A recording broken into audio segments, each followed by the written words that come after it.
Aquí seguimos este martes y 13, ya se nos ha jorobado un estudio, nos da igual, y si se joroba este tenemos otro. Y creo que aún medio otro, ¿no? Sí, sí. O sea que es inútil. Las fuerzas del infierno no prevalecerán.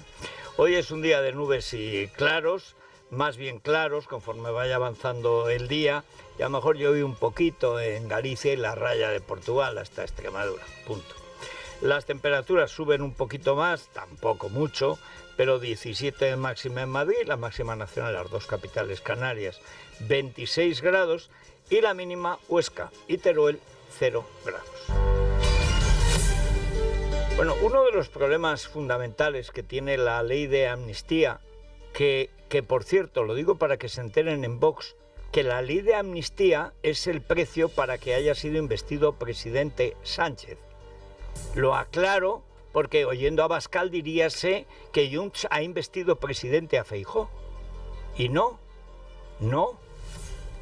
El precio además es la ley de amnistía. Y la ley de amnistía ha tropezado con los jueces de la Sala Segunda del Supremo, con los fiscales de la Sala Segunda del Supremo y con el Consejo General del Poder Judicial, además de la rebelión nacional y de esas manifestaciones que organiza el PP en toda España y a donde no va Vox. Dirán ustedes, ¿la ha cogido usted con Vox? Sí, señor, porque Vox es lo que puede conseguir. Los votos perdidos de Vox son los que pueden hacer que la izquierda gane, la izquierda separatista y proetarra gane Galicia. Lo que nos faltaba, un tercer frente golpista y separatista. Bueno, pero hay un punto en el que al que se había prestado poca atención, que es el factor soviético, el factor Putin. Ya en el año 15, cuando el vago de Mariano Rajoy, responsable de todas estas fechorías, culpables son los socialistas y los golpistas, pero el responsable es Mariano Rajoy. Cuando en el 15 hace el llamado butifarrendum, es decir, el primer referéndum ilegal, que fue el ensayo general del 17, Artur Mas, ya está Putin allí. Y desde el 15 su presencia es continua. Continua. Es decir, que tiene allí una presencia permanente, una antena del KGB y del GRU, que es la inteligencia militar, que se conserva incluso las siglas igual que en tiempos de Stalin, cuando actuaba el GRU en la Guerra Civil Española. ¿Qué hacía el GRU en nuestra Guerra Civil? Mataba anarquistas. Dice, en teoría está para matar gente detrás de las líneas enemigas, pero como para Stalin los anarquistas eran enemigos, pues los mataban. Y los mataba el GRU. Bueno, pero Putin, conforme vamos sabiendo más cosas, y hoy Libertad Digital publica más cosas, la presencia suya es mucho más importante. Y por eso es mucho más difícil que en Europa cuele la ley de amnistía y tal. Ursula von der Pony pues es la clásica millonaria de derechas, verde, eco, tal, hasta que un lobo le mató al pony. Y entonces descubrió que el lobo era malo. Bueno, ella es una loba al servicio de Ursula von der Sánchez. Pero lo de Putin no cuela. Tan no cuela que hasta Orbán, el amigo de Putin, ha desbloqueado 60.000 millones de euros de ayuda a Ucrania. Conviene recordarlo. Entonces, Putin es el enemigo de Europa. Y vio con claridad, como ya Stalin en su día, que el punto débil de España siempre es el nacionalismo catalán. Siempre. Y lo sigue siendo. Y hoy tenemos más datos. 5 mandos del espionaje ruso y 3 entidades financieras extranjeras participaron en el golpe de Estado de 2017. Así consta en la documentación remitida por el Partido Popular al Parlamento Europeo, a la que ha tenido acceso Libertad Digital. Entre 2017 y 2020, los líderes separatistas mantuvieron reuniones en Barcelona con espías rusos, cuyas maniobras para desestabilizar la Unión Europea llevaban bajo el radar del CNI desde al menos 2012. A partir de 2017, esas alertas se incrementan, coincidiendo con la llegada a la ciudad condal de agentes del GRU como Denis Seyev. En 2019, la Audiencia Nacional inició una operación después de que las autoridades confirmaran la presencia en Barcelona de este agente. La Fiscalía, 9 meses después, pidió el archivo de la causa, pero reconoció la existencia de un informe policial que acreditaba los contactos entre Moscú y el separatismo catalán. Ojo, la Fiscalía de Dolores Delgado, su marido, Baltasar Garzón, es el abogado del Cártel de los Soles, aliado de Putin. Conviene recordar esto. O sea, Putin y el Grupo de Puebla son lo mismo. El eje actual, el eje del mal, es Pekín, Teherán, Moscú. Con el Grupo de Puebla, el cártel de Puebla, es decir, Cuba, Venezuela, digamos el comunismo que habla español, con Zapatero de mayordomo o de menordomo y con Sánchez como su alfil en Europa. Pero hay que recordar que el abogado del cártel de Puebla, de los testaferros de Maduro, es Baltasar Garzón, el marido de la entonces fiscal del Estado. ¿Y qué hacen? Pedir el archivo de todas las causas. Pero la policía ha actuado. Hasta el CNI ha actuado, más que nada porque si no lo hacía, no les deja entrar a tomar café. Y porque además en el CNI no son tontos, otra cosa es que con Soraya sean idiotas o miren para otro lado, y directamente ahora, con Margarita Robles, su obligación es no hacer nada. Pero tenemos datos suficientes, y Libertad Digital aporta lo que gente del PP, porque hay gente del PP que vale. Eso es así. Y ha trabajado incluso en la oposición, porque los datos están ahí. La cuestión es buscarlos y saber de qué van. La mayoría no sabe ni qué es el GRU, por eso yo insisto en contarlo. Es la inteligencia militar encargada de matar a la gente que tenía la Unión Soviética ya desde tiempos de Stalin, que no han cambiado ni las siglas, ni por supuesto las costumbres. Carlos Cuesta publica hoy un informe a partir de esa investigación que ha remitido, porque el PP además es que ha aprendido. El trabajo que está haciendo el PP en las instituciones europeas es extraordinario. Las cosas como son, también Ciudadanos. Vox en su eso, pero claro, con Orbán están un poco atrapados. Pero el PP está trabajando y en el Parlamento Nacional lo mismo. Carlos Cuesta, muy buenos días. Muy buenas, ¿qué tal? Bueno, cuéntanos lo de este agente del GRU. Yo como he trabajado mucho en la guerra civil, claro, esto de que aparezca el GRU ahora en España, pues es como si apareciera, en vez del KGB, la NKVD, que es como se llamaba, los que despellejaron vivo a Andrés Nin. Es decir, pero vamos a ver, esto es el túnel de tiempo. No, es que nunca cambió siquiera de siglas. Sigue matando a la gente. Sí, ayer lo comentábamos, Federico, y es que el miedo es un activo y ellos quieren mantener su cartel, y su cartel es que da miedo. Hay identificada toda una unidad, es la unidad 29155, hay identificado un mando, el general Denis Sergeyev, alias Sergei Fedotov.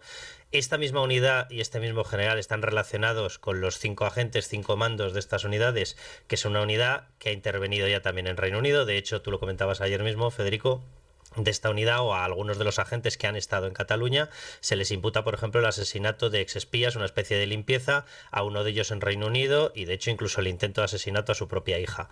No estamos hablando de cosas que hayan pasado desapercibidas a la Guardia Civil, básicamente porque toda la investigación comenzó previa al golpe separatista el 1 de octubre y comenzó precisamente por la presencia de 2 agentes que portaban una granada. Cuando les detectaron con la granada, dieron parte al juzgado, se comenzó una investigación y ahí comenzó otro caso, porque ni siquiera era el caso Boló en aquella época, era el caso Volca. Y el caso Volca, casualmente, por orden efectivamente de la Fiscalía de Dolores Delgado, se decidió que tenía que archivarse en el año 21. Se dijo que no había ningún indicio. Bien, dentro de todas las diligencias que había realizado la Guardia Civil, aparecía efectivamente la identificación de 5 agentes y hasta 3 entidades financieras de las cuales no se pudo aportar el nombre con certeza porque se les cortó la posibilidad de seguir investigando. Las investigaciones eran tan serias que, de hecho, cuando el juez Aguirre inicia el caso Volov, reclama esas actuaciones de la Guardia Civil y las incorpora al caso Volov. Es decir, es mentira lo que se está diciendo de que no había indicios. Yo quiero simplemente recordar una cosa. Cuando tú comienzas una investigación y cuando comienzas una instrucción judicial no tienes que conseguir demostrarlo, tienes que conseguir encontrar indicios para solicitar las siguientes diligencias. Este es un caso muy difícil porque cualquier confirmación la tienes que hacer en territorio ruso y evidentemente te lo van a negar todo. Y estamos hablando de directamente un servicio de espionaje, por no decir de asesinato. Claro que te iban a negar cosas. Por eso lo lógico es que el caso Volca nunca se hubiese cerrado y se hubiese seguido investigando, porque los indicios de presencia de hasta 5 agentes identificados con nombres y apellidos, la unidad a la que pertenecen del GRU, el mando bajo el cual estaban operando, eran indicios más que suficientes porque había habido incluso contacto visual por parte de la Guardia Civil, hasta el punto de que a 2 de ellos los habían llegado a detener portando una granada. Y se decidió que el caso había que cerrarlo. Bueno, es probablemente de las fechorías de Baltasar Garzón a través de su señora información vaginal, éxito asegurado, es este. O sea, tú pillas a unos soviéticos, asesinos, con una granada y hay que cerrar el caso.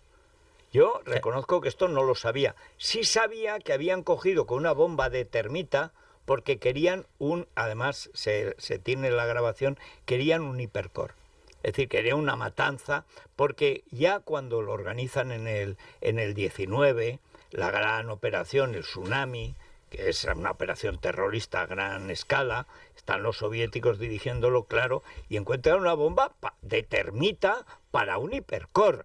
Pero claro, todo esto venía ensayándose ya desde el 15, cuando está constatado con Artur Mas que están ya los rusos allí.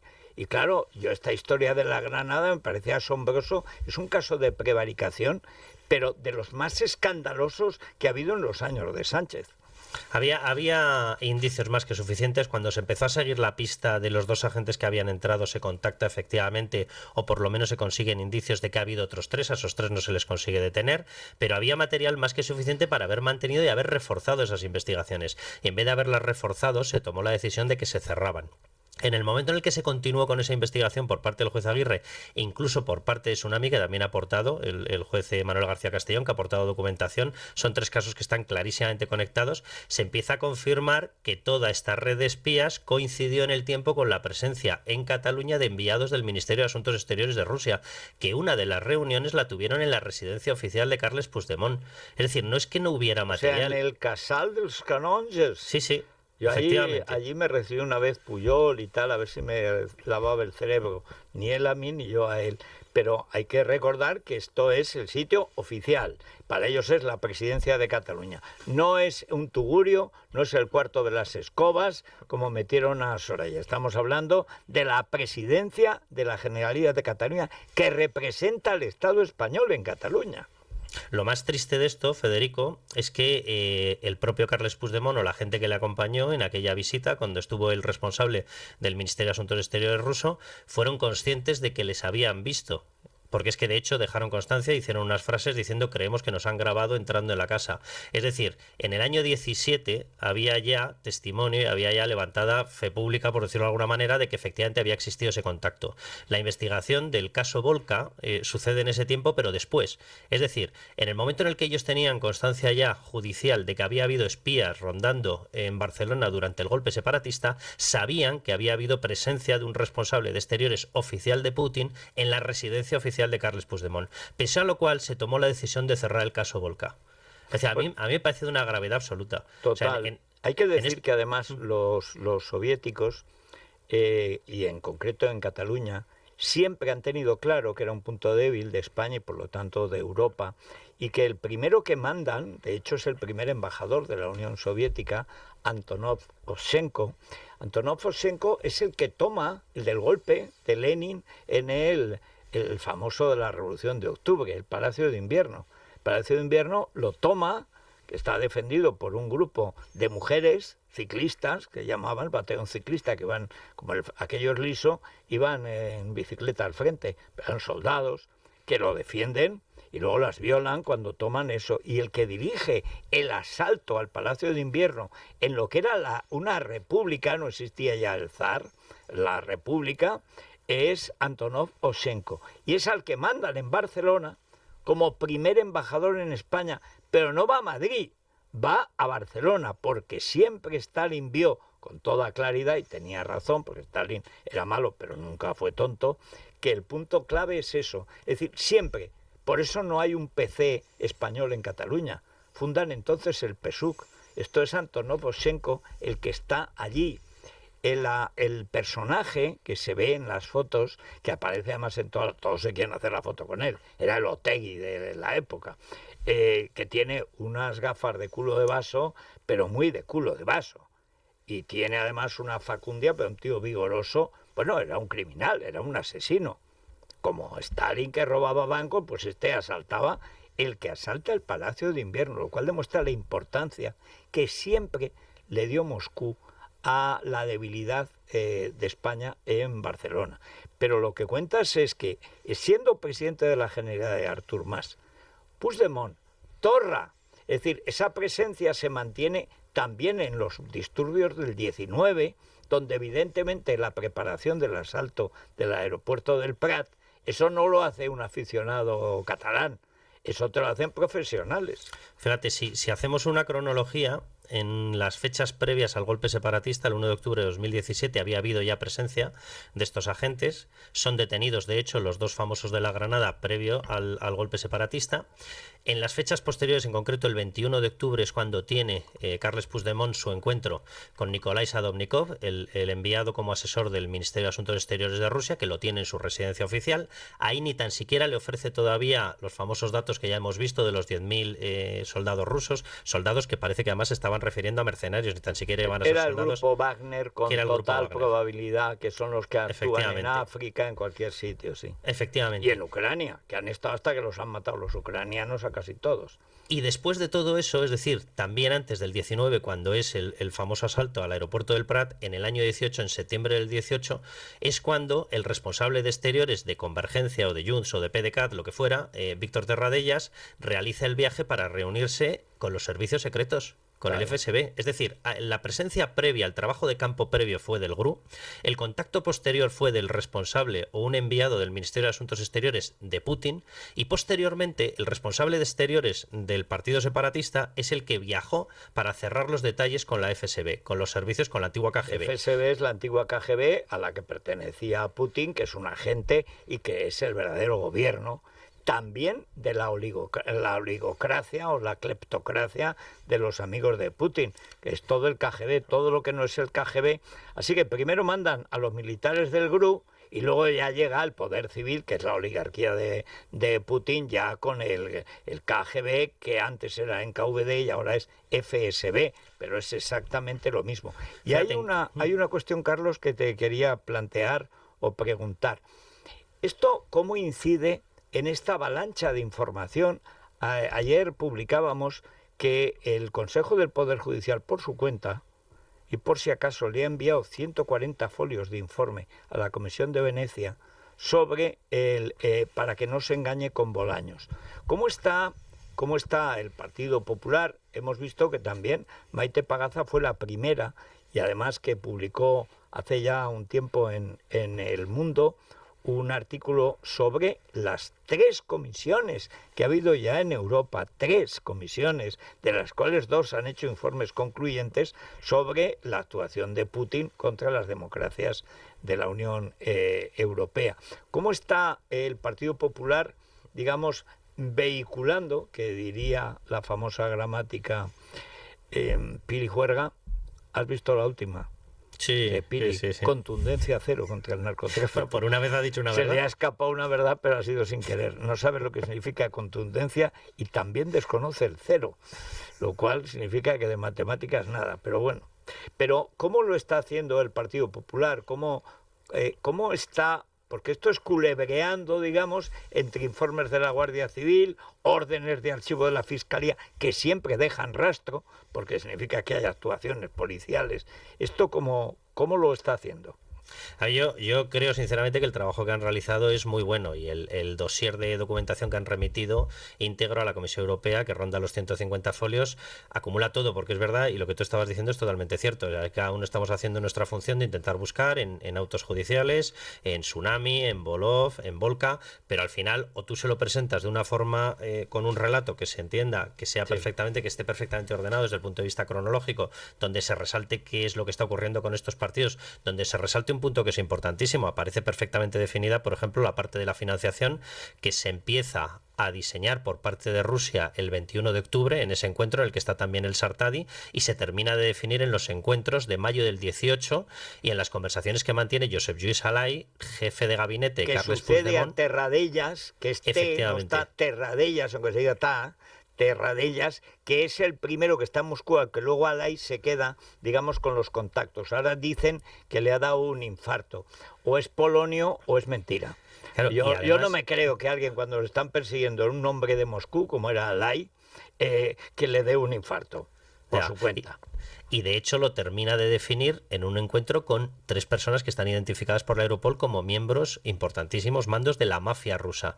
Bueno, pues toda esa identificación del sistema de financiación aparece relacionado en el informe que ha trasladado el Grupo Parlamentario Popular en el Parlamento Europeo, aparece relacionado con otra cuestión, y es que la famosa eurodiputada letona Tatiana Danoka, la que ha sido ya identificada como un agente, como una espía rusa infiltrada en el Parlamento Europeo, a quien estaba respaldando, apoyaba a Puigdemont y apoyaba a Junts, por supuesto, porque les servían en el fin de la desestabilización española y de la Unión Europea, pero a quien prestaba un apoyo esencial era un tal Oriol Junqueras, a Esquerra, Claro. que casualmente eran los responsables del aparato económico en la Generalidad catalana que da el golpe separatista. Bueno, es decir, que no está un partido, están todos los partidos separatistas. Es que hay que recordar, por eso de que la historia sirve para algo si te la sabes. Es que ahí además salió recientemente un libro que se llama Macià al país dels soviets, como Tintín en el país de los soviets, pues Macià. Pero Macià, que es el creador de la Esquerra Republicana, bueno, el avi, el abuelo, digamos su referente, va a Moscú a pedir ayuda para la guerra contra España. Macià primero intenta un golpe desde Cataluña, armado, que es en Prats de Molló. Por supuesto acaba como todos los golpes catalanes, huyendo como conejos en cuanto aparece la Guardia Civil, como pasó luego en el 34.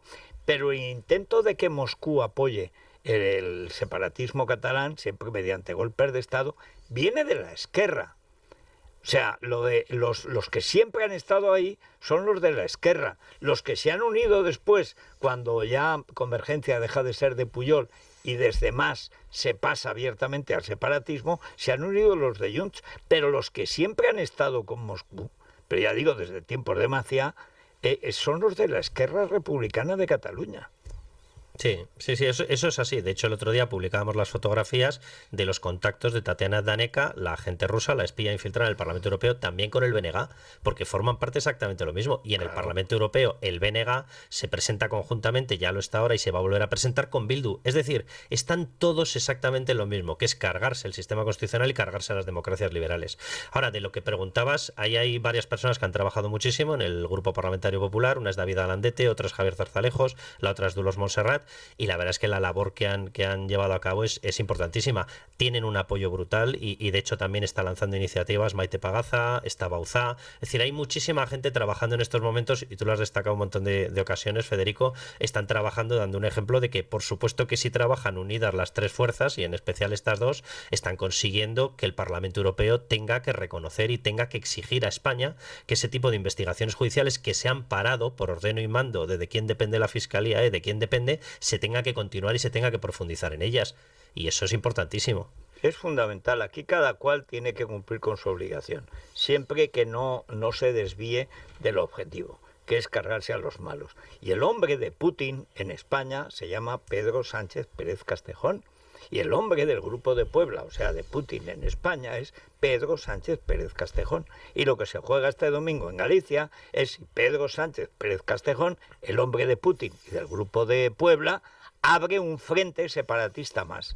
Y eso es todo nada menos lo que se juega este domingo. 3 frentes separatistas abiertos en España y en Europa, como sería siempre dirigidos por la ETA, como pasa también en lo de Cataluña. Eso es terrible, terrible, y se puede evitar.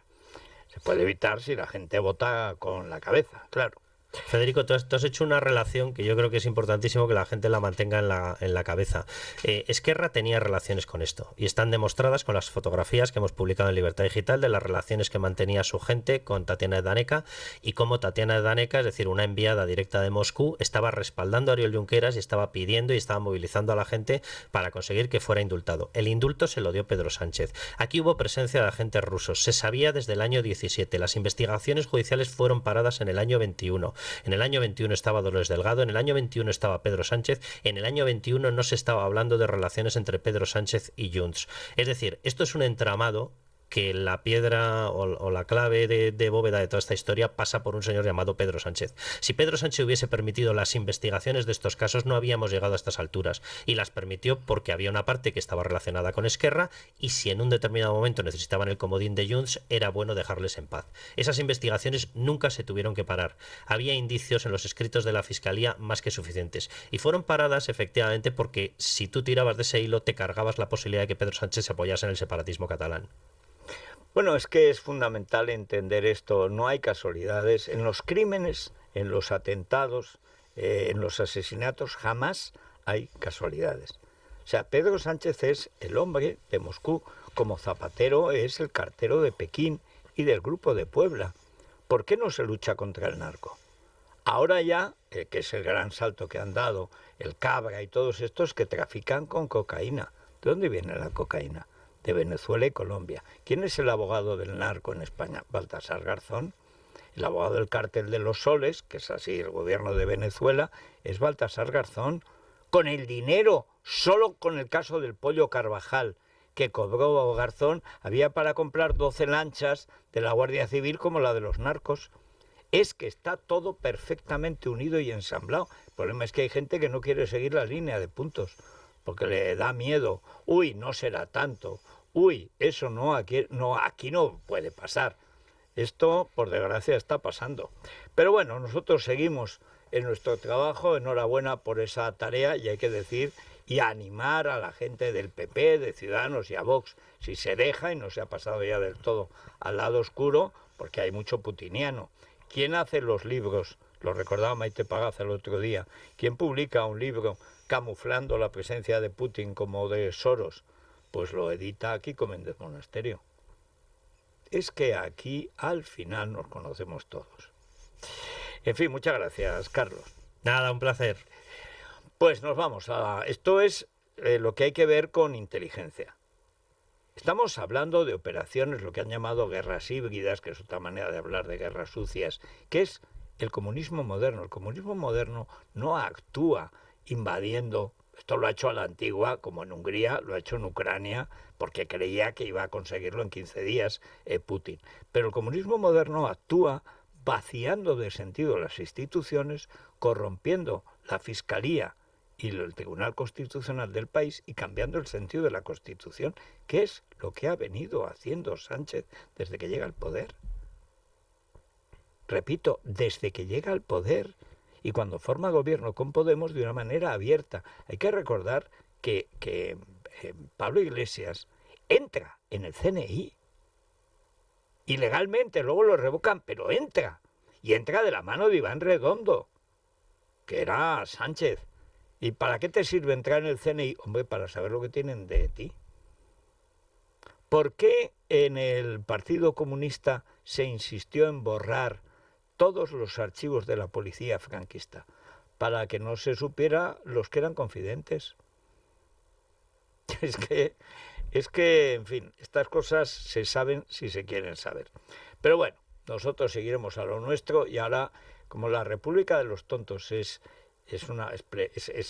que es Siberia, pero con Alaska incorporada. O sea, es que no cabe un tonto más. Eres tonto, muchacho, tú eres tonto, y en tu casa lo tienen que saber. Don Santiago, muy buenos días. Muy buenos días. Perdón, querido Federico. Tranquilo, eso es que se te ha trancado la última. Se me ha contagiado lo del estudio ese que se ha ido abajo. Sí. Bien. Martes y 13, es normal. Eso es. ¿Has citado alguna vez mi observación de que el presidente del gobierno todo lo que toca lo emputece? Pero tal cual. A medida que pasa el tiempo, cada vez se va confirmando la veracidad del aserto. Pero hoy quiero citar una aportación del gran Luigi en mi blog, que ha colgado la misma idea servida en una impecable aliteración. Pedro que todo lo pudre.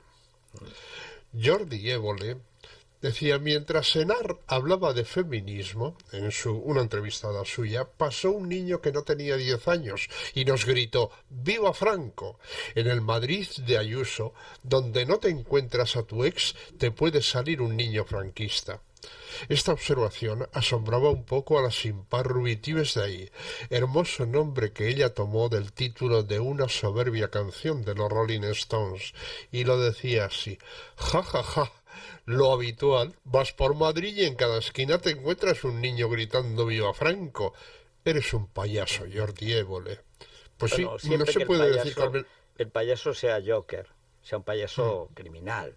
Eso. Amigo, a él lo que le mola son los etarras, que es lo que le va, que es un sujeto. Pero vamos, lo es que no peor, se le puede definir mejor con menos palabras. desde luego. Hoy se empeña en hacer podio el portavoz de Sumar, el zangolotino de Rejón. En las pasadas elecciones generales, escribía, conseguimos evitar la involución reaccionaria, pero en estos momentos no avanzar equivaldría a retroceder. Por eso, desde Sumar, queremos proponer un rearme ideológico. No basta con gobernar bien, hay que disputar las ideas centrales de nuestra época. Democratizar la libertad es que ésta no dependa del dinero que tengas. Aquí, añade, una entrevista serena y en profundidad, de las que te obligan a pensar y te permiten explicar lo que no cabe en un titular. Lo dice naturalmente de una entrevista que le han hecho a él. O sea, él habla de que esta es una entrevista que, como me han hecho a mí, vale para pensar. Exacto. Exacto. Y 3 comidas diarias que garantizaba la revolución bolivariana, que hasta entonces no habían comido en Venezuela, el país más rico de América. Exacto. Y convertido en el más pobre. O sea, ¿Te acuerdas cuando decía que si hacían cola para conseguir las bolsas esas de comida, que se lleva la mitad del dinero, se lo llevan los mastuerzos de Maduro, era porque les gustaba mucho socializar? Sí, exacto. Estar en la calle. Para hacer relaciones, vamos. Con el sol que te puede caer en Caracas, que te cae un sol que es como Miami, que es que te cuece. Bueno, pues resulta que no, que es que les gustaba hacer cola 3 horas para conseguir un donut. El donut solo se lo come Maduro, que se come la caja. Pero vamos, que es que, y este es el de la beca, cuando dice el dinero que no dependa, este es el que trincaba la beca de Málaga por investigar la nada. Sí, señor, pero además por investigar la situación de la vivienda en Andalucía sin salir de Madrid, y además en una época en la que estaba el encargado de gestionar la campaña electoral de las elecciones europeas. O sea, cosa que cualquiera que sepa lo que es una campaña electoral sabe que el responsable no tiene tiempo para nada, y más si no se acerca al lugar de su investigación. Pero en fin, Pilar Alegría vuelve a mostrar sus carencias en la expresión oral. Ya sé que lo habéis citado antes, pero yo todo es poco, hay que insistir. No me puedo resistir, no lo puedo dejar pasar por alto. La portavoz del gobierno, manda huevos, que diría Trillo, ha mostrado la férrea determinación del Ejecutivo respecto a los asesinatos de los guardias civiles en Barbate y la lucha contra los narcotraficantes del Estrecho. Vamos a seguir trabajando con compromiso por parte del gobierno, con esa contundencia cero, y que los asesinatos no queden impunes en cualquier caso.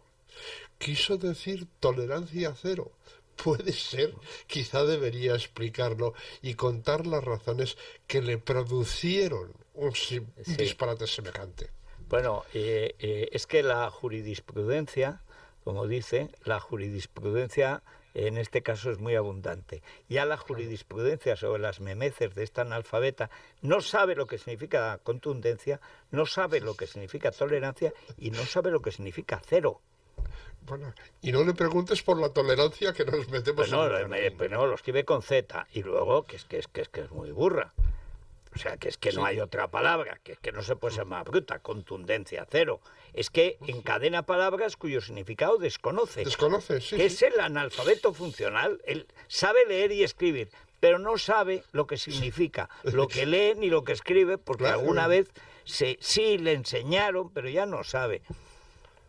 Y aunque lo sepa, no le sirve para nada, que es lo triste.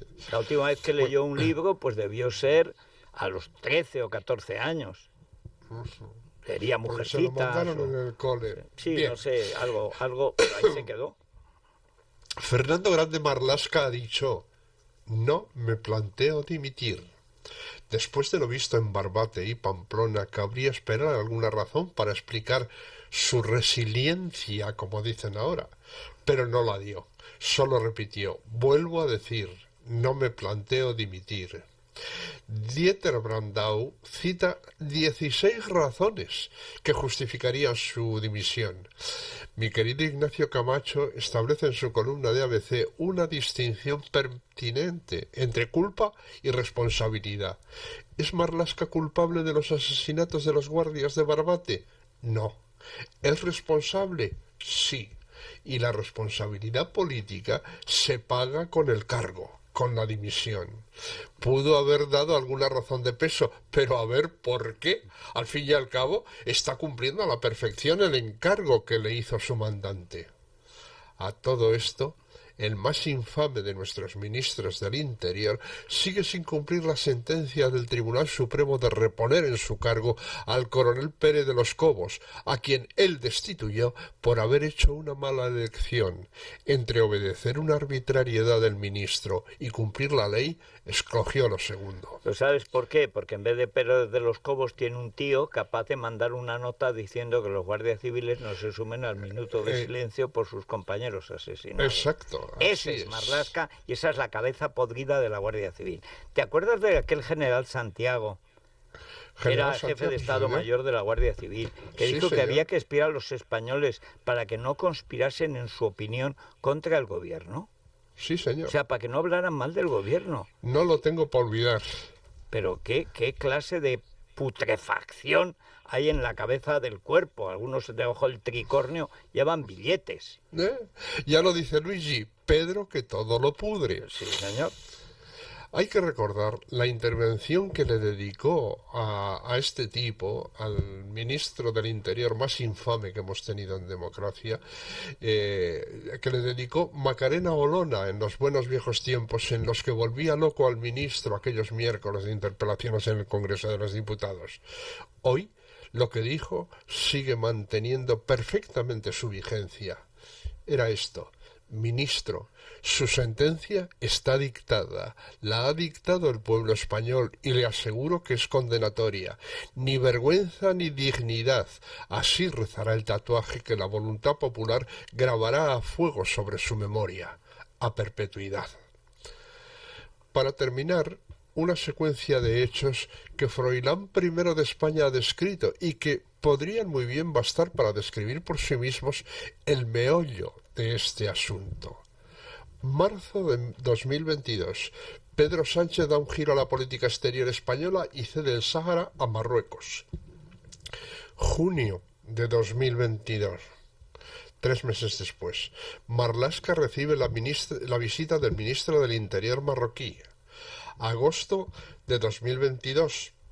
2 meses después, Marlaska desmantela la unidad Ocon Sur, que durante años había tenido en jaque a los narcotraficantes que procedían en su mayor parte de Marruecos, mayor productor mundial de cannabis.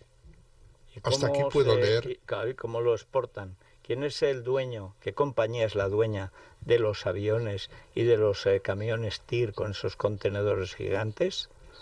¿Quién es? Pues eso, el que tiene el móvil de Sánchez. Claro. El comendador de los creyentes, pues ya está. Claro. Pero si es que lo tienen pillado, oí lo que dice el editorial del Mundo. ¿Quién sostiene a Marlaska? Que es insostenible. Evidentemente Marruecos. Es que no hay otro que lo pueda sostener, pero si es que además hasta le vendría bien al que todo lo emputece. Sí. Pero es que no lo puede soltar porque probablemente tiene copia. Es un sujeto, Marlaska, es que es, como diría Cantinflas, de lo peor. Pues es de lo peor. En fin. Y yo que en su día escribí cuando lo eligió, que por fin un acierto de casting de Pedro Sánchez al elegir a eso, pero bueno, o sea, yo es que tengo estos errores. Todos hemos cometido. Yo voté a Vox.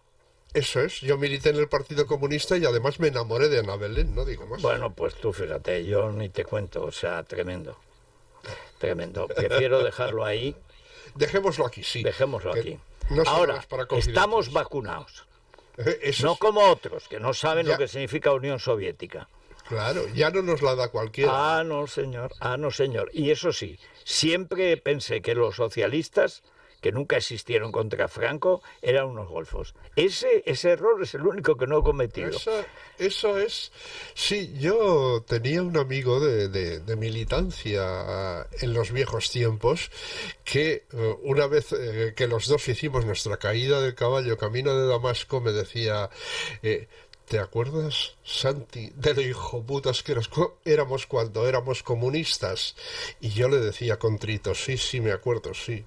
Y él decía, ¿te acuerdas de las cosas tan horribles que decíamos de nuestros compañeros socialistas? Sí, me acuerdo, sí. Dice, bueno, pues de todo es en lo único en lo que teníamos razón. Pero no te quepa la menor duda. En fin, muchas gracias, Santi. Hasta mañana. Hasta mañana, que será otro día. Y que ya no será martes y 13. Vamos a ver si nos vamos... ¿Que les duele algo? Por ejemplo, pues eso, aquí se nos rompe un estudio, conspira aquí con Méndez Monasterio, a Ariza le toca 3 veces la lotería, que le va a tocar varias veces, ya verás. En fin, es igual. Aunque nos duela el alma y Budol.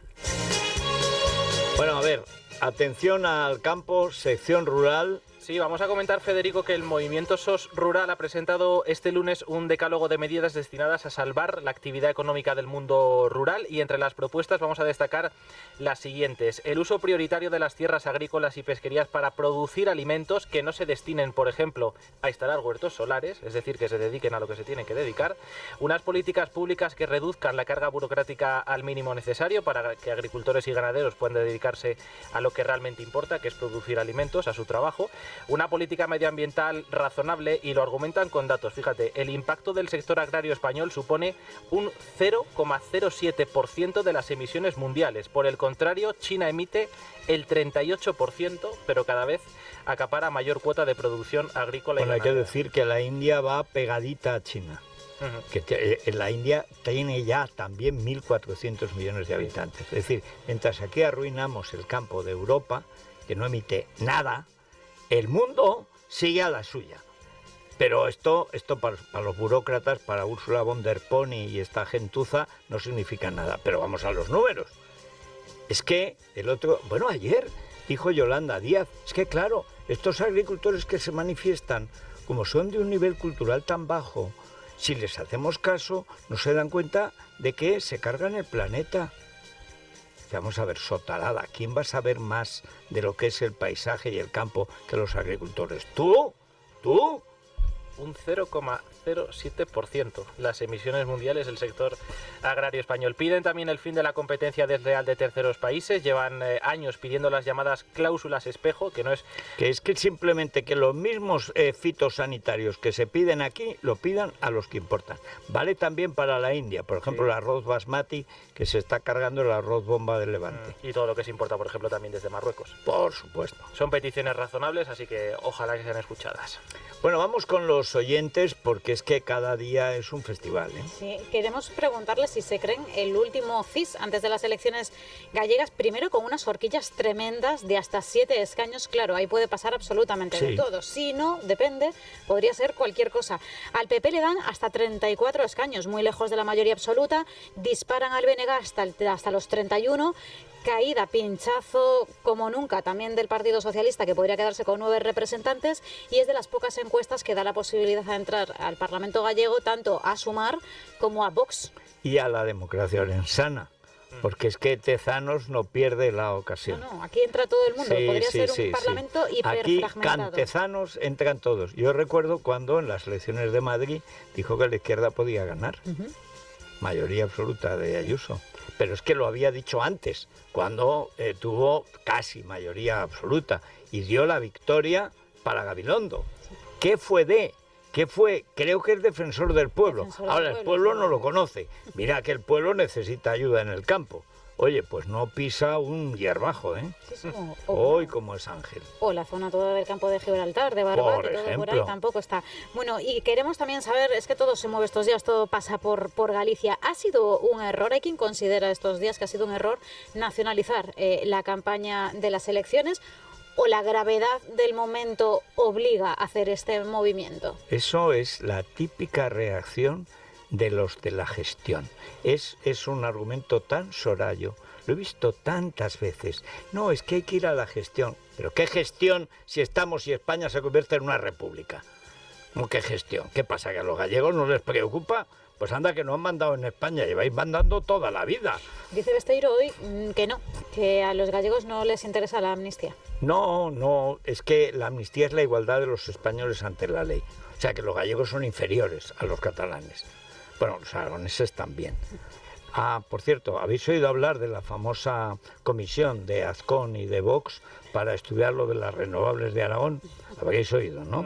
¿Os acordáis que iba a ser el año pasado? Justo inmediatamente después del verano.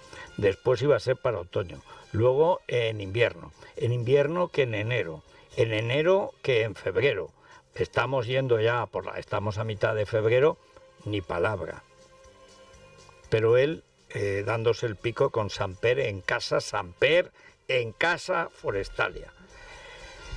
Si te lo dije desde que lo vi, mira que aquí tiene fans Azcón, no me fío de ese tío de Zaragoza, no me fío. ¿Y por qué? No sé, pero no me fío. ¿Y el tiempo? El tiempo es que en Teruel estamos muy cascados, como dicen. 648 91 92 60. A la tertulia. Es La Mañana de Federico. Es radio.